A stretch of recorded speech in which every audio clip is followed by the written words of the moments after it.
My girlfriend pointed at an expensive necklace and said, "Buy this or we're done."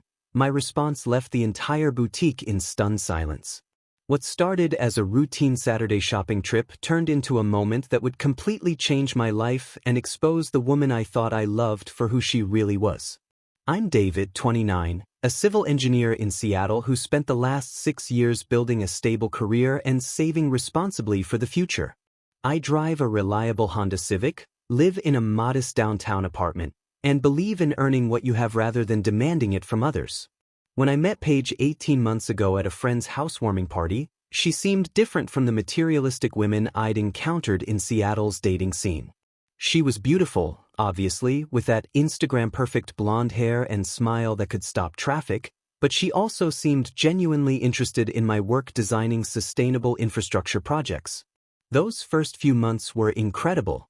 We'd spend weekends exploring Pike Place Market, taking ferry rides to Bainbridge Island, cooking dinner together in my small kitchen while she asked thoughtful questions about my latest bridge project. She even seemed impressed when I mentioned the down payment I'd been saving for a house, calling me responsible and mature compared to other guys she dated. I started thinking seriously about our future together, even researching engagement rings and mentally calculating how we could combine our finances when we moved in together. But somewhere around month 8, things started shifting. Paige began making comments about my apartment being too small for entertaining, suggesting I needed a more professional wardrobe for networking events, and constantly showing me Instagram posts of her friends' expensive dinners and weekend getaways. She started mentioning luxury brands casually in conversation, pointing out designer bags and jewelry whenever we passed storefront windows, always with that wistful expression that made me feel like I was somehow failing her by not spontaneously buying everything she admired. The frequency of these hints increased dramatically over the past few months, coinciding with her new friendship group, Kennedy and Blair, two women who seemed to measure their boyfriends' love exclusively in dollar amounts.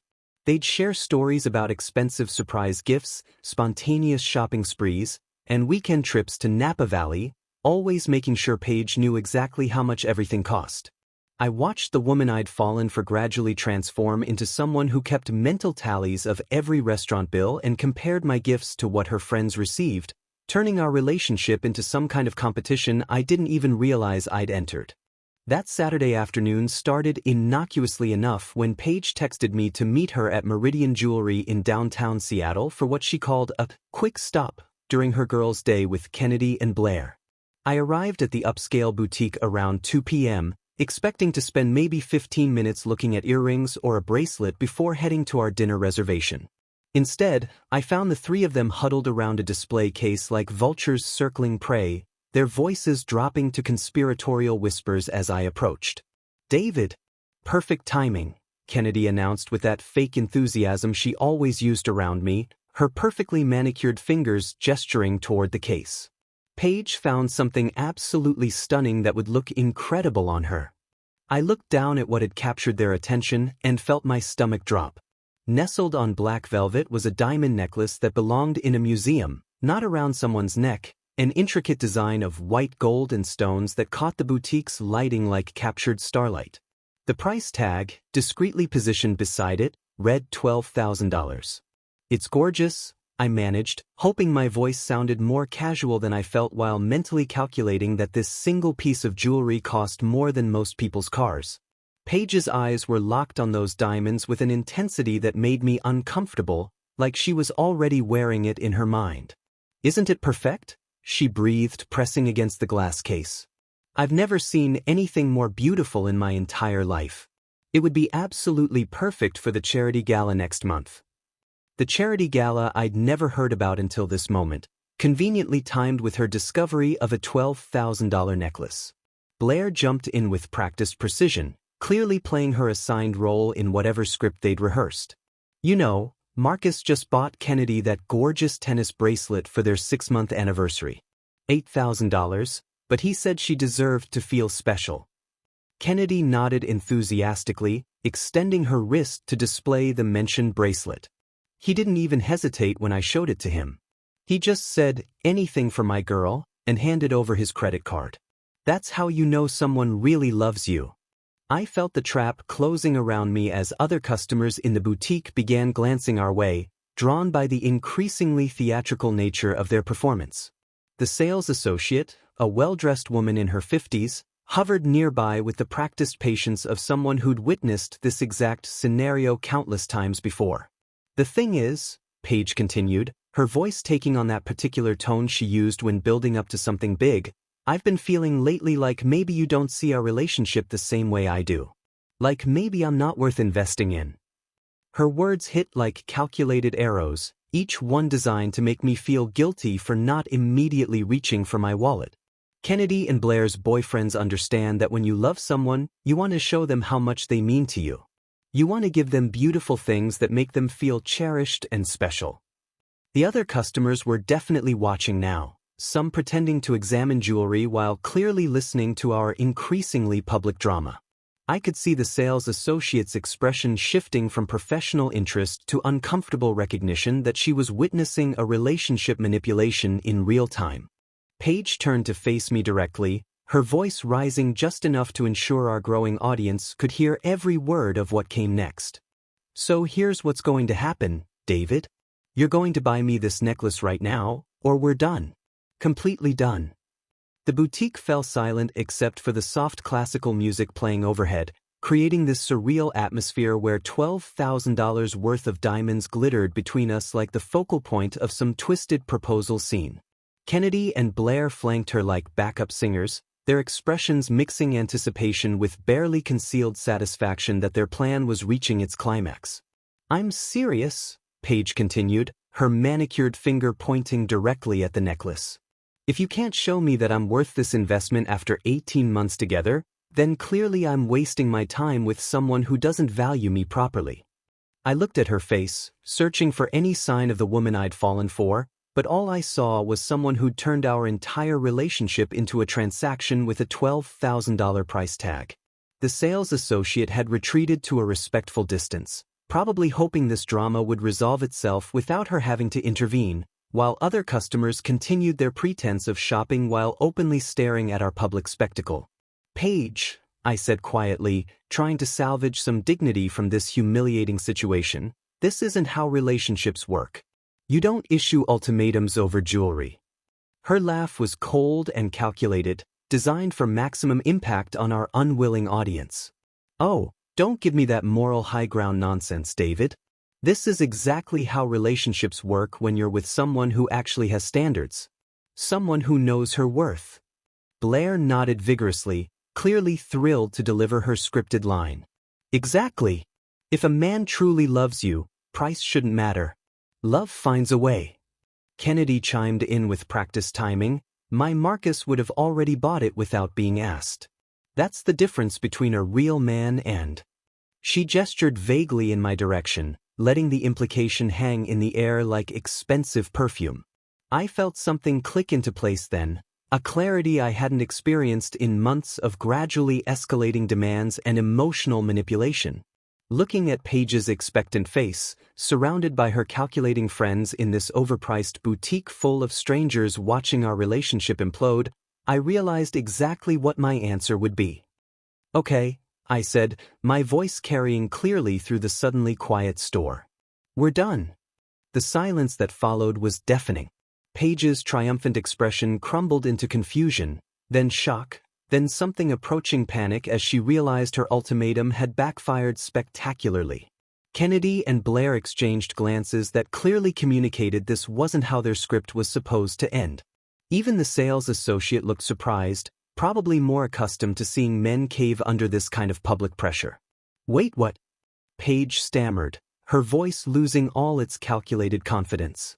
David, you can't just... I didn't mean...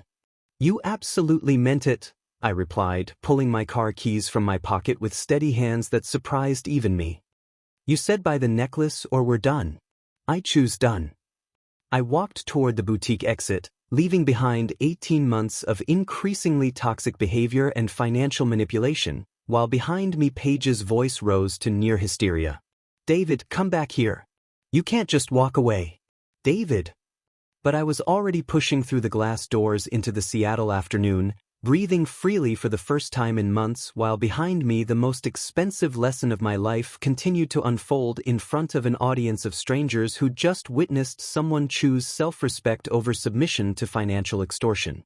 I drove home in a strange state of calm clarity, my hands steady on the steering wheel while my phone buzzed incessantly with incoming calls and texts that I ignored completely. Once inside my apartment, I moved with methodical precision that surprised me, gathering every trace of Paige's presence like I was conducting a forensic investigation of my own poor judgment. Her expensive skincare products from my bathroom vanished into a box, followed by the designer clothes she'd left in my closet, the artisanal candles she'd insisted on buying with my credit card, and the collection of jewelry I'd given her over 18 months of increasingly expensive gift-giving. 2 hours later, I was sitting in my reclaimed living space when my phone rang with an unfamiliar number that turned out to be Meridian Jewelry's head of security. "Mr. Davidson? This is James Mitchell from Meridian. I'm calling because we have a situation involving your former girlfriend and what appears to be credit card fraud." My blood turned cold as he explained that 30 minutes after I'd left the boutique, Paige had approached the sales counter with a credit card bearing my name, my backup card that I kept in my home office for emergencies and had somehow disappeared from my desk drawer weeks ago.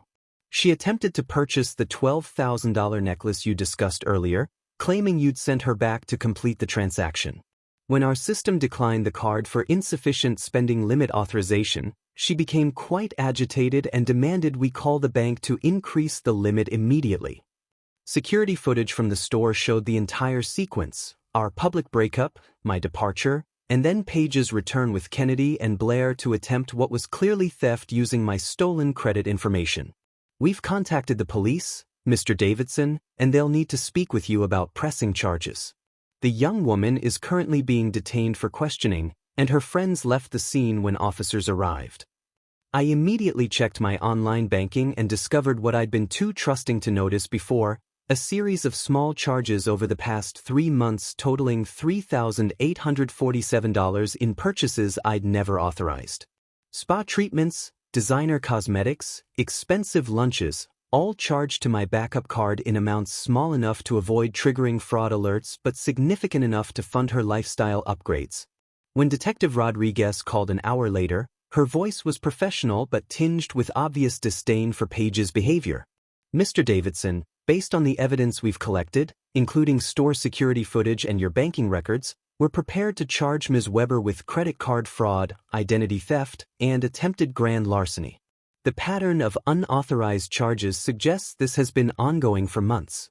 I felt a mixture of vindication and disgust as the full scope of Paige's deception became clear. She hadn't just been emotionally manipulating me for expensive gifts, she'd been literally stealing from me while positioning herself as the victim of my supposed financial stinginess. The irony was almost laughable if it hadn't been so thoroughly violation of trust. Within 48 hours of Paige's arrest, Kennedy and Blair launched what I can only describe as a coordinated social media assault designed to paint me as an abusive monster who'd destroyed an innocent woman's life over money.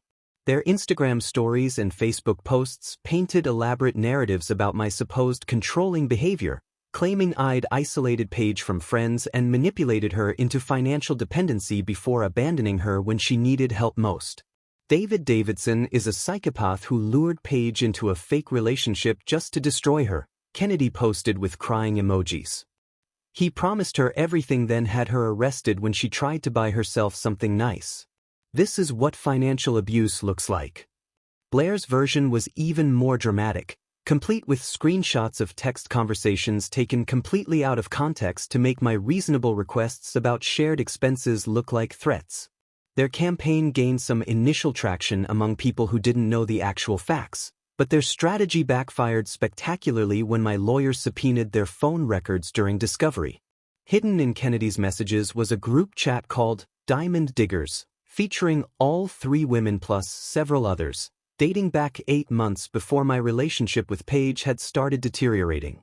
The conversations revealed a calculated system for manipulating boyfriends into expensive purchases, complete with scripts for emotional manipulation, tactics for creating artificial urgency around luxury items, and strategies for making men feel inadequate if they hesitated to spend money. The key is making them think it's about love, not money. One message from Paige read. David's too logical, so I need to make it emotional.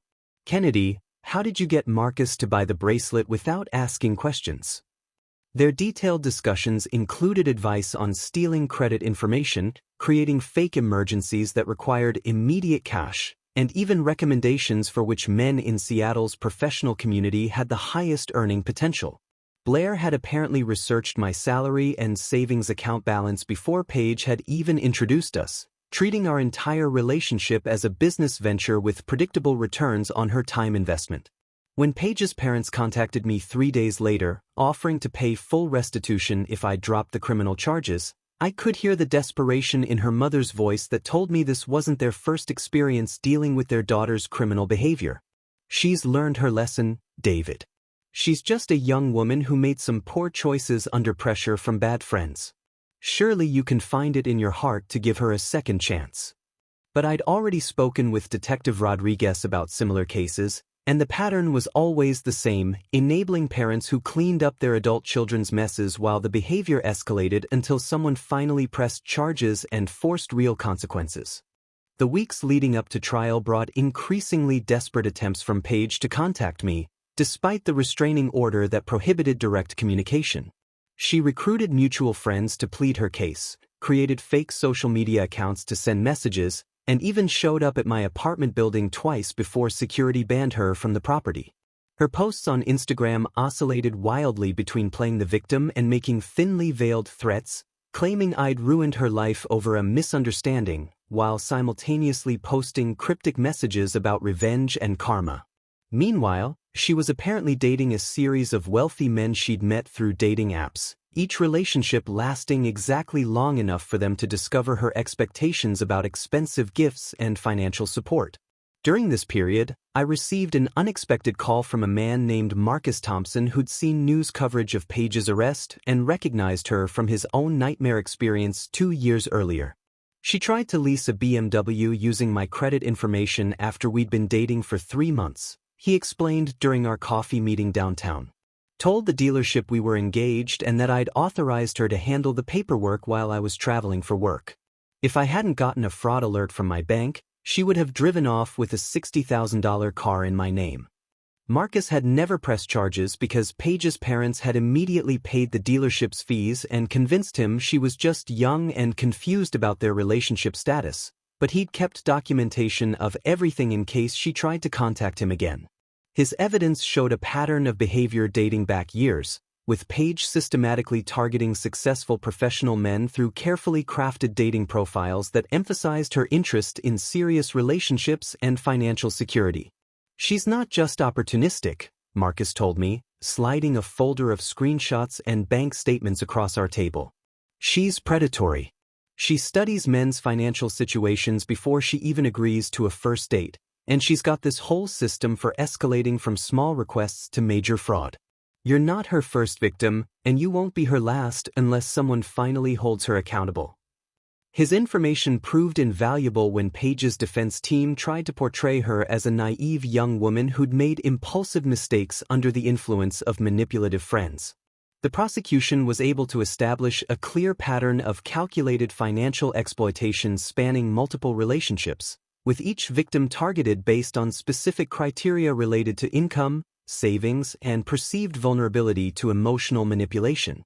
When the trial finally began, Paige's lawyer made the catastrophic decision to put her on the stand, apparently believing her appearance and charm could sway the jury into seeing her as more victim than perpetrator.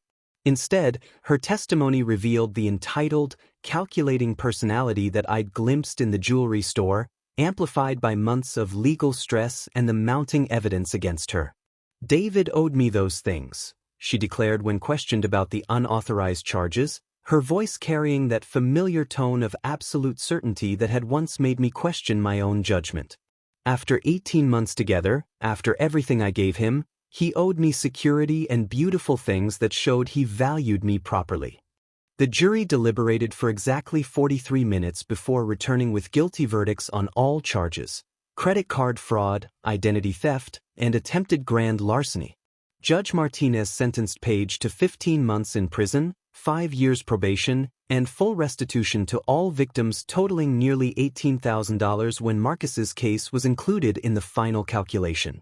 Kennedy and Blair, facing their own charges for harassment and conspiracy related to the social media campaign, had already pled guilty in exchange for community service and testimony against Page that proved devastatingly effective. "We thought it was just a game at first," Blair admitted during her testimony, tears streaming down her face as she described their systematic approach to manipulating boyfriends. "Page made it sound like we were just teaching men to appreciate us properly, but it became this whole operation where we were basically running cons on people who trusted us."